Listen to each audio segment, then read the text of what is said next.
My parents demanded I apologize to my brother for embarrassing him. I replied, I will. Then I took out a full-page ad in the local paper with a public apology detailing exactly what he did and why I was sorry he got caught. His boss fired him the next day. You know, in every family, everyone has a role. Well, I'm the responsible one. Always have been. The quiet one. The one who cleans up everyone else's messes. For context, I'm 32 male.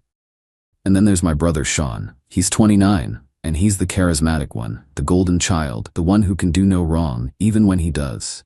Our parents, they've always enabled him, making excuses, bailing him out, and always expecting me to be the bigger person, to just let it go. And I have, more times than I can count, for the sake of peace. But this time was different. It started with my grandfather's watch. And this wasn't just any watch. It was a 1968 Omega Speedmaster. The same kind the Apollo astronauts wore.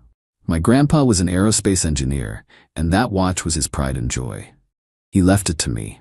Not because he loved me more, but in his own words he said, "You're the only one who'll understand what it represents." He knew I'd cherish it. Not for the money, but for the history ticking inside of it. 2 months ago, it vanished from my apartment. My building is secure, no break-in. The only person with a spare key was Sean. He'd needed a place to crash for a few weeks, and of course I said yes. I'm the responsible brother, right? When I realized it was gone, just this cold dread washed over me. I tore my apartment apart, searched everywhere. Then I called him. "Hey, man, you haven't seen my grandfather's watch, have you?" "The old silver one?" "Nah, why?" He sounded so bored. "It's missing. I can't find it anywhere." "That sucks. You probably just misplaced it. You're always losing stuff." "I'm not. I'm meticulous. I knew exactly where it was supposed to be, in its mahogany box on my dresser. A box that was now empty. The conversation was a dead end. He just played dumb, and what could I do? I had no proof. Just this gnawing suspicion in my gut. For weeks I did nothing. I just hoped. Hoped his conscience would kick in and the watch would just reappear. It didn't. The proof came in the most cliché way possible. Social media. A friend of his posts a photo from a boys' trip to Vegas. And there's Sean, grinning like an idiot, champagne in one hand, and on his wrist, a flash of silver. A very, very familiar watch. My blood ran cold. I zoomed in, no doubt. It was my grandfather's Omega. I didn't scream, I didn't rage call him. I just saved the photo, took a screenshot. And then I started digging. Found the website for a high-end pawn shop, and I checked it every single morning. A week later, there it was, vintage 1968 Omega Speedmaster. Asking price, $5,000. A fraction of its worth, but a hell of a lot of cash for my brother. My next call was to the police. I filed a report for stolen property. I gave them everything, the photo, the pawn shop listing, the serial number. The officer was polite, but you could tell he was thinking, great, a family squabble. But he took the report. He gave me a case number. That's all I needed. Then I called my parents. I laid it all out. Calmly, logically. The watch, the key, the Vegas trip, the pawn ticket. I sent them the proof. I thought, this is it. This is the time they'll finally see him for who he is. Instead, I got a masterclass in gaslighting. "Are you sure you didn't just lend it to him, honey?" my mother asked. "You know how Sean is, he probably forgot to ask." "He pawned it, Mom, for Vegas." "Well, boys will be boys," my father jumped in. "It's just a watch." "It was Grandpa's watch. And Sean is your brother. Family is more important than things." It just went downhill from there. I was jealous. I was trying to cause trouble. By the end of the call, I wasn't the victim anymore. I was the villain. The final straw came a week later. A call from Sean. And he was furious. The cops had paid him a visit. "What the hell did you do? You called the cops on me, your own brother?" "You stole from me, Sean." "I borrowed it. I was going to get it back. You've completely screwed me. My boss saw the police report. This could ruin my job." See, Sean worked in wealth management, a boutique firm where integrity is everything. An employee being investigated for theft? Not a good look. And then, of course, came the call from my parents. The united front, as always. They demanded I withdraw the report. They said I had embarrassed the family, and they said I needed to apologize to Sean for the humiliation I had caused him. "You need to make this right," my father said. "You will call your brother, and you will apologize." I was quiet for a long moment. I could hear my mother whispering in the background, "Be firm," And in that moment, something inside me just snapped. Not with heat, with a cold, crystal clarity. "You're right," I said, my voice perfectly even. "I will apologize." I heard my father sigh with relief. "Good. It's the right thing to do." "I'll make a public apology," I said. "I want there to be no misunderstanding about how sorry I am." They loved that. They thought I was finally playing by their rules. They had no idea what I was about to do. Update 1. So, a public apology was promised. My parents probably pictured a sappy Facebook post. They really should have known me better. A full-page ad in the big city paper? Too expensive, and their lawyers would kill it. No, that wasn't the smart play. Sean's firm wasn't downtown. It was in Northgate, an affluent suburb where all the partners live and play golf. And communities like that have their own local papers. The little weekly ones that everyone actually reads. I called the Northgate Weekly. The ad rep, a guy named Terry, sounded like he'd been doing this forever. I told him what I wanted. A full-page public apology? That's unusual, sir. I can pay for it today, in full, plus a 20% premium for the unusual content. That got his attention. I emailed him the copy. He called back, sounding nervous. "Look up. Our lawyer would have a fit," naming the firm, the person. "Every statement in that text is factually accurate," I told him. "There is an active police investigation. Here's the case number. You can verify it. I'm not alleging anything, I'm simply apologizing. And I didn't write this thing in a rage. No, I drafted it, like a legal document, cold, factual. Every single word was chosen for maximum impact." Terry was quiet for a long time. I could almost hear the gears turning. "You'd need to sign a waiver," he finally said. "Email it to me." The ad ran that Thursday. Dropped on every manicured lawn in Northgate. The headline, in huge bold letters, "A public apology to my brother, Sean." And underneath, "I would like to publicly apologize to my brother, Sean." Recently, I filed a police report after a cherished family heirloom was stolen from my home. I now understand this action caused my brother significant embarrassment, and for that, I am truly sorry. I am sorry that when you, my brother, used the key I gave you in good faith, you felt the need to take something that did not belong to you. I am sorry that you valued a weekend in Las Vegas more than a piece of our grandfather's legacy. I am sorry you were photographed wearing the stolen watch, creating irrefutable evidence. I am sorry you pawned this irreplaceable heirloom for a fraction of its value. And finally, I am sorry you were not clever enough to cover your tracks. I am sorry my decision to involve the authorities has threatened your position at Sean's firm name. It was never my intention to expose the fact that a man tasked with managing the wealth of others cannot be trusted with a single possession of his own brother.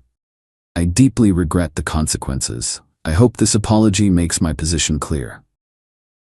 Signed with my full name. The fallout was immediate. My mother's call was first, just incoherent shrieking. I set the phone down, waited for it to stop, and then said, "I told you I was going to apologize," and hung up. My father was next. Cold fury. "You've ruined him. You've ruined this family." "Sean's actions did this," I said flatly. "I just paid to tell the truth in a format you suggested. You're out. You are no longer my son." Okay. A quiet, almost pained delivery. I hung up. That one hurt, a dull ache. Then, the call I was waiting for, blocked number. It was Sean, and he wasn't yelling, he was whispering, a choked, panicked whisper. They fired me. My boss's wife saw the paper this morning. He said I was a liability. He told me to clear out my desk. It's over. It's all gone.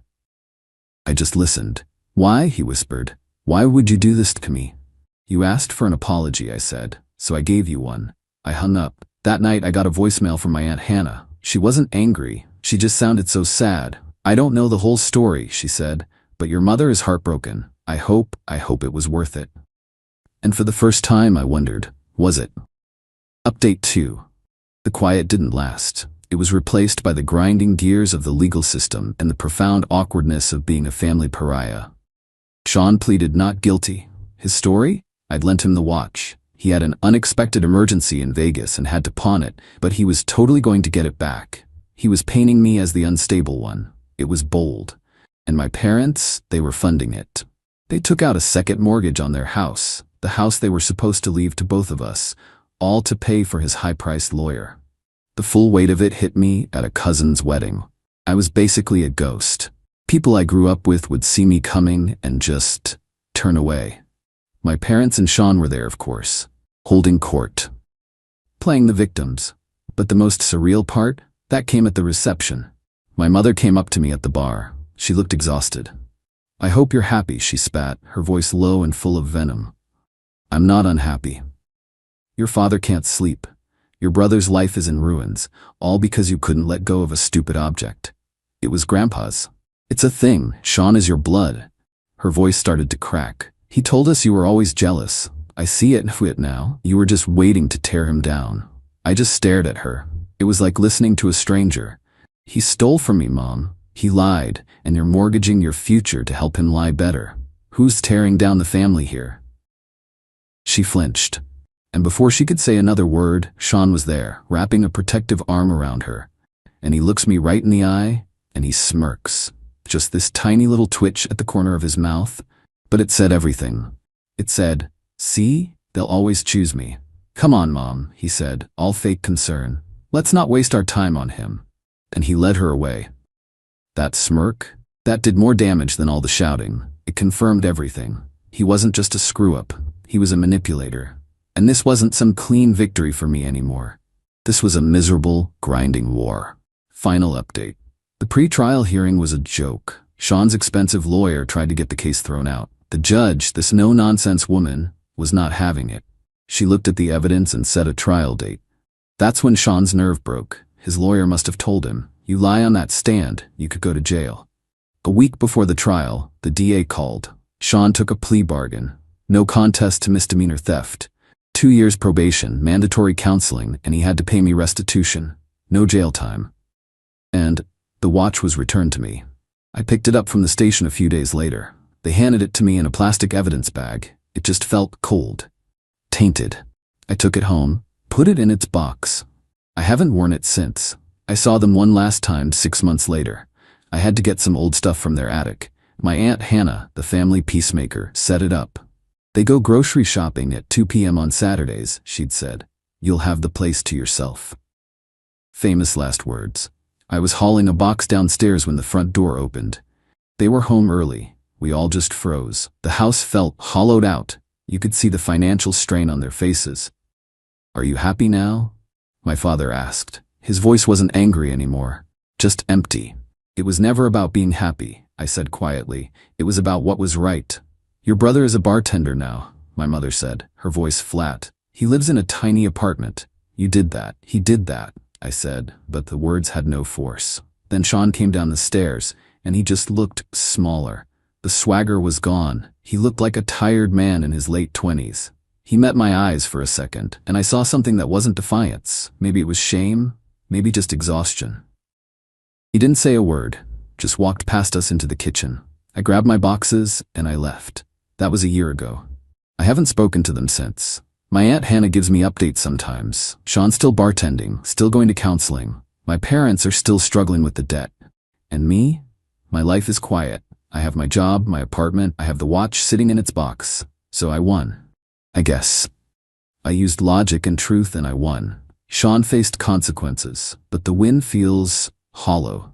There was no big moment of catharsis. No credits rolling. I didn't get my family back. I didn't even get a real apology. I just ended it. I lost my brother, my parents, or maybe I never really had them to begin with. Maybe I was just their responsible one, and that role was only convenient until I refused to play it anymore. Sometimes late at night, I'll take out the watch. I'll wind it and listen to it tick. A steady, mechanical, logical sound. It reminds me that some things like time just keep moving forward. But it doesn't feel like a trophy. It feels like a scar. It was just what had to be done, and now I have to live with the silence.